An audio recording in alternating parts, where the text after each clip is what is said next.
If you hear your name while listening to this, stop. Don't let them know you're here. The demon's dead. The sanctuary shook around them. Dust drifted from the ceiling. The keeper's blue glow flickered like a candle about to die. Outside, the witches screamed Buster's name and clawed at the stone, desperate to get in. Buster stood facing the demon while Elizabeth gripped his arm, fear tightening her fingers. The demon crossed his arms, acting bored, but Buster could see it. Something in his eyes had changed. Buster looked toward the altar and the glowing runes carved into the stone.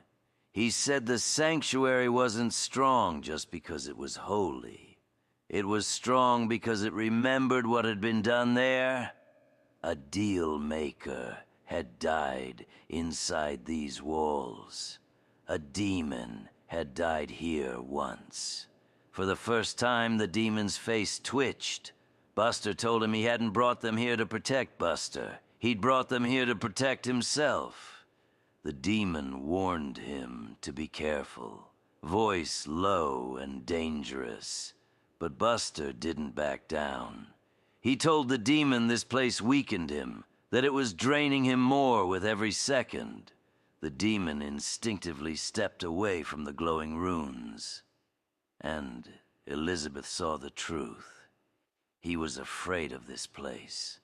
The sanctuary trembled harder. The witches shrieked from outside. Bitters howled from the dark. Ghosts wailed like a storm.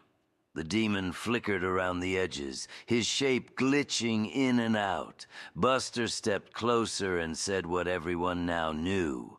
The sanctuary could kill him. The demon told Buster he didn't want him as an enemy. Buster said it was already too late. Buster turned to the keeper and reminded her of what she'd said. Sanctuaries gain strength when a sacrifice is made. But not just any sacrifice. A sacrifice that belongs to the world beyond flesh. Elizabeth realized what he meant. She whispered, horrified, that he was talking about sacrificing the demon. The witches outside screamed louder, chanting for the horseman, demanding the deal, pounding against the stone to get at him. The demon insisted Buster couldn't touch him, couldn't hurt him. That Buster was nothing without him. But Buster only smirked and said he didn't have to hurt him. The sanctuary would do it for him. He raised his voice and called out to every spirit in the sanctuary. If they wanted power, if they wanted a sacrifice, they could take the demon. The runes flared bright red.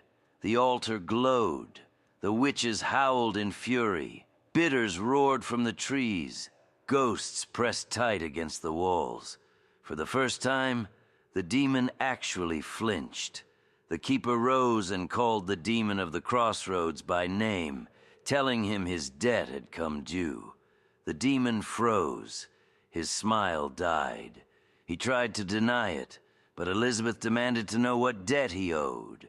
The demon finally admitted it. He owed the sanctuary a life, a soul, a piece of himself. A debt he'd been running from.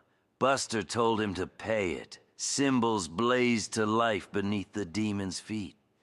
His body cracked like glass under pressure. Witches shrieked outside the stone. Ghosts scattered like birds. Bitters vanished back into the woods. The demon screamed that Buster didn't know what he was doing, that he was the only thing keeping those other forces off him, the only thing keeping Buster alive. But Buster stepped closer and told him to die mad about it. The sanctuary erupted with white fire. The demon's form shattered into black smoke and was sucked into the altar, dragged down screaming as the sanctuary claimed his debt. Then everything went quiet. For the first time in weeks, there was stillness. No witches pounding on the walls. No bitters lurking in the trees. No ghosts scraping at the edges of his mind. but Buster didn't celebrate. The keeper turned to him and told him the truth. The demon wasn't dead, just weakened. He would rise again one day. Buster clenched his fists and said he'd be ready.